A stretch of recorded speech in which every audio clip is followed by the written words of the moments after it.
మహిళలు కుటుంబ నిర్వహణతో పాటు వృత్తిపరమైన బాధ్యతలను సమర్థవంతంగా నిర్వర్తిస్తున్నారని Umar Alisha rural development trust chairman Umar Alisha అన్నారు. ఈ ట్రస్ట్ ఆధ్వర్యంలో అంతర్జాతీయ మహిళా దినోత్సవ వేడుకలు హైదరాబాద్ అబిడ్స్లో ఘనంగా జరిగాయి. ఈ వేడుకల్లో మహిళామణులు పెద్ద సంఖ్యలో పాల్గొన్నారు. మహిళలు పురుషులతో సమానంగా అన్ని రంగాలలో రాణిస్తున్నారని చైర్మన్ ఉమర్ అలీషా అన్నారు. మహిళలకు తోడ్పాటు అందిస్తే అద్భుతాలు సృష్టిస్తారని పేర్కొన్నారు.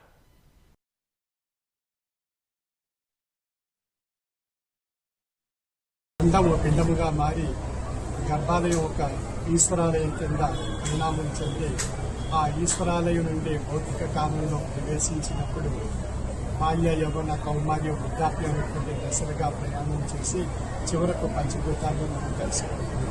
అంటే మన ప్రయాణం ఎక్కడి నుంచి ప్రారంభమైంది? స్త్రీమూర్తి యొక్క గర్భాలయం ఈశ్వరాలయం కింద అక్కడి నుండి ప్రారంభింపబడి చివరకు మనం పంచభూతాల్లో కలిసిపోతాం. మన యొక్క జీవన వ్యవస్థలో మొట్టమొదటి గురువు తల్లి, ఆ విధంగా వారి యొక్క ఆశీస్సులు పొంది ఆ తల్లిదండ్రులు మనం గౌరవించగలిగినప్పుడే మనకు జీవితం యొక్క అర్థం పరమాత్మగా తెలియబడుతుంది.